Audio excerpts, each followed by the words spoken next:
Tu sais, il y a une chose qu'on ne nous apprend presque jamais à l'école. Pas la géométrie, pas la grammaire, mais comment se faire entendre. Pas simplement parler, non, mais parler en étant écouté, compris, respecté. Alors, laisse-moi te poser quelques questions. Combien de fois as-tu eu peur d'ouvrir la bouche? Combien de fois ton cœur s'est-il emballé avant de prendre la parole, que ce soit pour un oral, une réunion ou simplement pour dire bonjour devant un groupe? Tu n'es pas seul. Moi aussi j'ai tremblé, j'ai rougi, j'ai perdu mes mots. Mais aujourd'hui, je veux te montrer que cette peur peut devenir ton allié.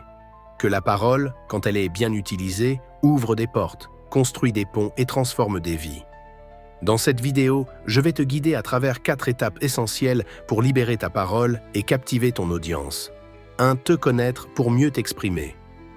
2. Créer un message clair et captivant. 3. Maîtriser ta communication verbale et non verbale.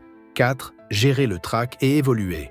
Reste jusqu'à la fin, car je te poserai une question essentielle qui pourrait changer ta manière de voir la prise de parole pour toujours. Mieux se connaître pour mieux s'exprimer. Tu veux parler en public?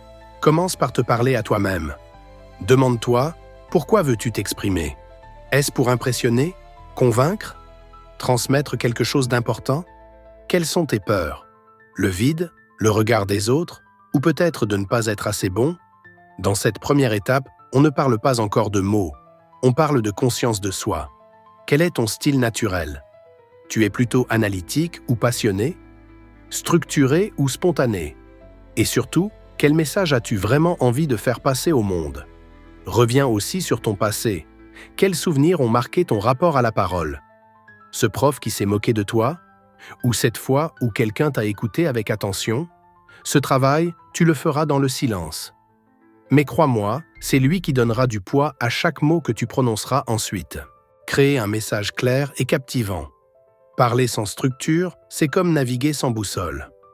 Un bon discours suit une recette simple, une accroche qui frappe, un développement qui maintient l'attention, une conclusion qui inspire. Mais surtout, ton message doit résonner profondément. Chaque mot que tu choisis doit avoir un rôle, une intention. Voici comment rendre ton discours inoubliable. Utilise des anecdotes vraies, tirées de ton expérience personnelle. Joue avec les silences pour créer du rythme. Transforme des idées abstraites en images concrètes que ton audience peut visualiser. C'est ici que la magie opère. Ton message commence à vivre dans l'esprit de ceux qui t'écoutent. La communication verbale et non verbale. Parler, ce n'est pas seulement dire des mots, c'est incarner un message. Ton corps parle. Ta voix parle, même ton silence parle. Dans cette section, on va travailler sur ton ancrage, une posture stable qui inspire confiance. Tes gestes, utiliser tes mains pour illustrer, pas pour te cacher. Ta voix, poser ton ton pour captiver ton audience. Ton regard, créer un lien avec ton public. Souviens-toi, un corps fermé dit « je me protège ». Mais un corps stable et ouvert dit « je suis ici », pleinement présent. On ne cherche pas à jouer un rôle, mais à exprimer qui tu es, avec toute ton authenticité. Gérer le trac et évoluer. Ce monstre invisible qui te serre la gorge fait trembler tes mains et vide ta mémoire. Mais si je te disais que le trac est ton allié, il te rappelle que tu es vivant, que ce moment compte. Voici comment apprivoiser cette peur. Respire profondément pour calmer ton corps et ton esprit. Visualise ton succès avant même de parler. Fixe-toi des petits défis progressifs pour t'entraîner à oser. Et surtout, ne cherche pas à fuir la peur. Traverse-la. Car à chaque fois que tu oses parler, tu deviens un peu plus fort. La prise de parole devient alors un art, une progression, une transformation.